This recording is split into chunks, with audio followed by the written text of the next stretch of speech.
you little cutie, look at what you've done. Just go back and say there were two black people. After stealing Dad's car, he crashed it. Peter and his father-in-law have never gotten along. So whenever there's a chance, Carter has always been ruthless towards people. Just because Carter offered $1 million back then, to get Peter away from Louis. But Peter didn't agree because of love. Since then, as long as he can make Peter unhappy, Carter is happy to spend any amount of money to mess with his son-in-law. To make Peter unhappy this time, he brought in an excavator. Just because 0.000114 geologic years ago, drunk person announced that the town would hold a no hands off the machine event. The prize awarded to the competition winner will be a used off-road motorcycle. Peter, adhering to the principle of not passing up a good deal, David Goodman, quickly arrived at the event site.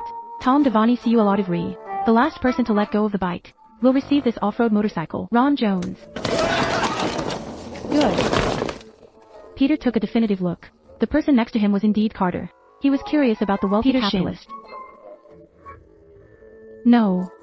James Purdom, Louis said, you really want this motorcycle. So I decided to win it. Bon Japes form Sicey. Ron Jones. Just to be able to destroy it in front of you.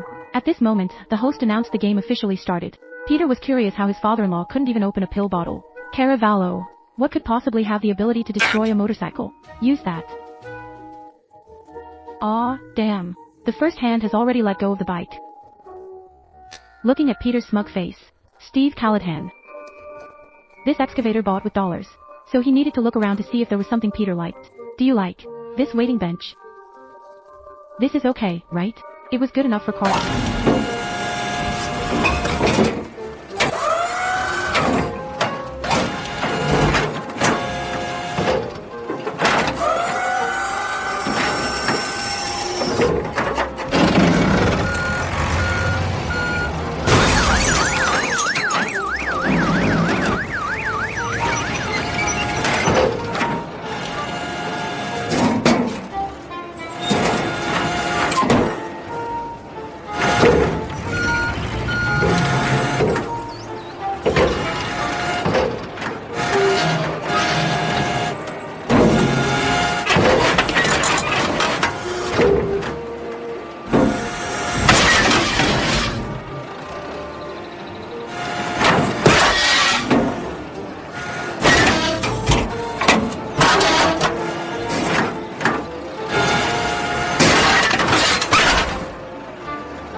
Nearly 4 hours have passed. Many contestants who couldn't hold on have chosen to give up. 7 hours. The number of people on the field is decreasing. Until we reach the 9th hour. Only Peter and the mayor are left. They are clearly about to give in as well. Peter threatens the mayor to withdraw quickly. But the mayor isn't buying it at all. Then Peter sent the mayor a cute picture of a cat. Alright, I have to see this. Hello there, cute kitty. We have determined the winner. Peter hasn't been home for 2 days now. The following night's dinner time. The sound of an engine comes from inside the house. He not only rode back on the motorcycle but also got a girlfriend, Amber. Faced with Louis's invitation to eat, Amber says she can't eat anything. Her throat is injured. This motorcycle makes Chris eager to try it out. He wants to take Megan for a spin. But Megan suggests it's best not to touch it. Come on.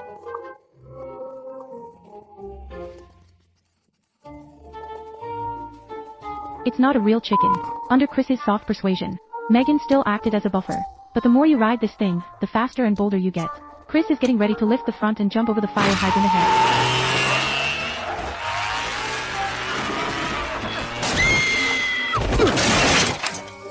Chris, you cutie, look at what you've done. You mean 2 black guys? Is this what they did after stealing Dad's car? In the face of his parents' accusations, Chris doesn't say a word. Peter says since you like riding motorcycles so much, why not just smoke this whole cigarette then? What? This seems to be a sound or expression without direct translation. Peter, this has nothing to do with that. Look at how much you like them. Let me help you light a cigarette. Dad, I don't smoke. Peter says it's okay if you don't like it. As long as you keep at it, you'll gradually understand the charm of this thing. Yeah. Kids, I'm sorry, but I think you both should be punished. Megan stated it was just an accident. Besides, the family will definitely buy another one, right? Louis angrily pointed out that this kid is not aware of how hard their parents work.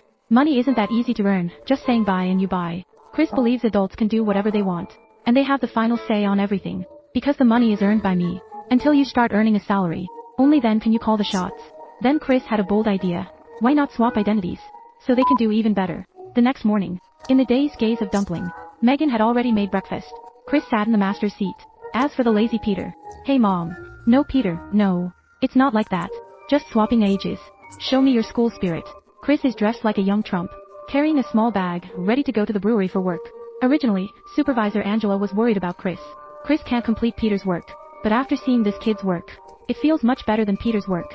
Meanwhile, Louis and Peter arrive at the high school. Do you all have school spirit? Yes. Show me your school spirit.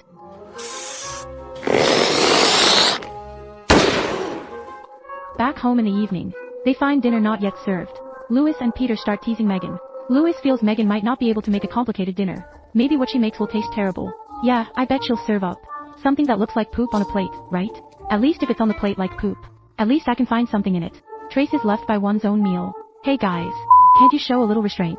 Soon, Megan appeared with a large tray. Grilled corn with roasted asparagus and North African meatballs.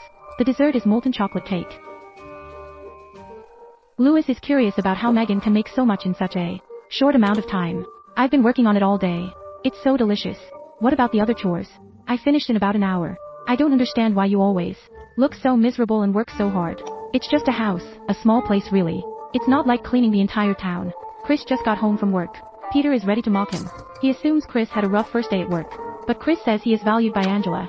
He'll soon be promoted and get a raise, reaching the peak of his life. Megan immediately mocks Louis and Peter. The same job, Chris and I. Chris does it much better than they do. Tough days are still ahead. The next day, Louis was bullied in the bathroom. He was bullied by 3 mean girls. Meanwhile, Peter, who wanted to be a good student, was sent by the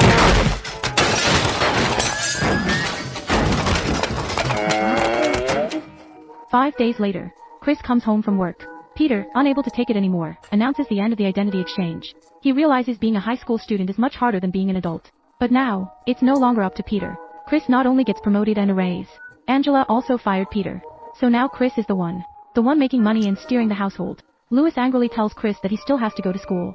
Chris admits that it's impossible to study. School is meant to find a job.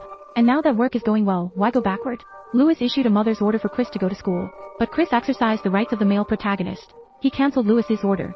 It seems unless Peter finds a more lucrative job to replace Chris.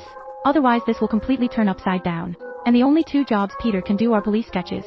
Did you see the person who attacked you? I saw him. Okay, can you describe him to me? I heard the victim was attacked by a man in his 30s. The suspect had no tattoos and looked like an Asian American. Most likely he's Korean. It's okay, I already have a preliminary sketch. Is this the person who attacked you? Peter, they wouldn't hire you back. You were fired last time because of a racially biased sketch. I thought so too. But Chris's career also took a turn. Due to the economic downturn, the brewery started layoffs. Although Chris was not on the layoff list. But he needs 1 person to do the work of 3. Working late into the night is commonplace. He only gets off work when the sky is almost bright. Is there anything worse than this? The immense work pressure led Chris to start drinking. After drinking, he goes to the master bedroom to find something to do. What are you all making a fuss about here? Someone has to work tomorrow morning. And the continuous busyness and irregular eating habits led to Chris's stomach starting to show signs. Later that night, Brian stated that the roof at home needs to be renovated. It will take $5,000 to get it done. And Louis mentioned that Peter's too. Cavities will cost a few $100s to fix. Megan wants $10 for the school lab material fee. And this $10 became the last straw that broke Chris. $10. What is wrong with this school? Sometimes they ask for $10. Megan said they really need to pay this $10. If there's truly no money at home. If not, go borrow from Uncle Q next door. Rather than this, why don't we go door to door? Tell all the neighbors I'm a failure. Hey Chris. Megan has something to tell you. Chris, don't be like this, I'm really sorry. Chris is a failure. Alright, now let's go to the Swansons. But just as Chris was taking Megan to find Joe, he suddenly collapsed on the ground from a heart attack. In the hospital bed, everyone is waiting for Dr. Hardman to give the results. Calm down, don't make a sound, don't make a sound. Fortunately, Hardman said Chris is not in serious danger and will wake up soon. Oh Chris. Louis honestly admits it's all his fault. He shouldn't have let Chris bear the pressure meant for adults. Chris expresses understanding. He thought being an adult would be easy, even simpler than being a student. But the reality is quite tough. Peter believes that living is not an easy task.